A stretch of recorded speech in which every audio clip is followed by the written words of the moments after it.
Title: Second Chances. Rachel sat on the edge of her bed, staring at the clock. The numbers blinked back at her. 6:15 a.m., an hour earlier than she needed to wake up, but it didn't matter anymore. Sleep had become an afterthought. She'd gotten used to the tiredness, to the dull ache in her body, to the sleepless nights spent staring at the ceiling.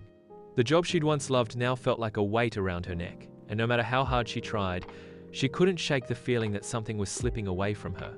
She hadn't always been like this. There was a time when she took long walks in the mornings, when yoga was her go-to for managing stress, when her diet wasn't defined by processed snacks or whatever was easiest to grab between meetings. But somewhere along the way, things changed.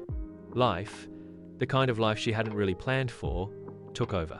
And now, she was here, feeling like she was losing control of her body, her mind, and the future she once dreamed of. Rachel's wake-up call came in the form of a doctor's visit she almost didn't attend. But her mother's voice echoed in her head. "You need to take care of yourself, Rachel. You can't keep ignoring it." So, she went. The doctor's words were blunt, but they hit hard. Her blood pressure was higher than it should be, her cholesterol was dangerously high, and she was on the edge of diabetes.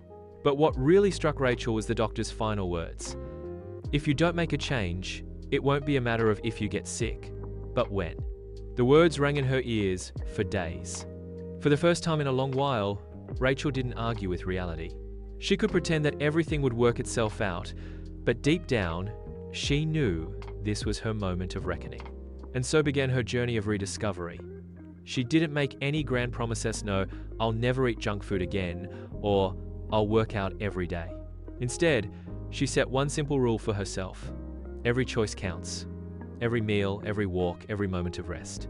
She wasn't starting a diet, she was starting a relationship with her body that she'd neglected for years.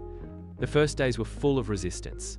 She still reached for the cookies late at night, still pulled through drive-thrus on her lunch breaks, still found it hard to get up and go for a walk after a long day. But the doctor's words loomed over her, and something in her finally snapped. She wasn't doing this for anyone else but herself. She swapped the pizza for a salad, the soda for water, and when the stress of work threatened to overwhelm her, she found herself reaching for deep breaths instead of another glass of wine. It wasn't easy. It wasn't fast. But little by little, she felt something shift. She started with simple morning stretches, then graduated to a short jog in the evenings. Her body groaned in protest, and her muscles felt stiff, but she reminded herself that this was part of the process. She took her time with it, allowing herself room to struggle. The goal wasn't perfection, it was progression. Weeks passed, and while she didn't feel drastically different, there was a shift. It was subtle at first, a little more energy after work, the ability to concentrate for longer periods, and a decrease in the constant low-level anxiety that had been following her for years. It was progress, but it wasn't a victory yet. The real breakthrough came one afternoon when Rachel found herself sitting outside on her balcony, sipping green tea. She'd been working from home that day, the familiar tension creeping into her shoulders, but for the first time in what felt like forever, she decided to step outside. She'd taken a short walk earlier in the morning, but now, in the middle of the afternoon, she was allowing herself a moment of pause. As she sat there, she felt a new awareness, the kind you get when you slow down long enough to listen to your own body. She realized she hadn't felt that kind of peace in a long time. It wasn't just about being healthier, it was about being present. She didn't need to chase after the ideal body or the perfect diet. She needed balance.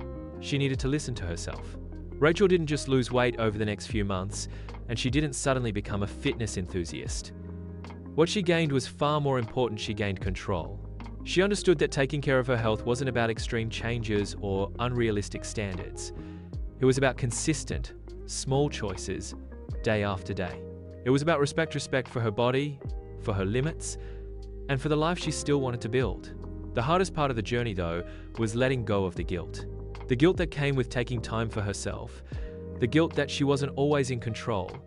The guilt that came with the late-night snacks or missed workouts.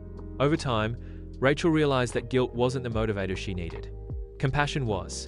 Compassion for herself, for her struggles, and for her desire to be better. She had to forgive herself before she could move forward. A year later, Rachel stood in front of the mirror again. She was different, but not because of the weight she had lost or the muscle she'd gained. She was different because she had learned how to take care of herself, not just physically, but mentally and emotionally. She had learned how to balance work, health, and rest. She had learned how to listen. And when she smiled at the reflection staring back at her, she realized she wasn't just looking at someone who had been given a second chance. She was looking at someone who had taken it.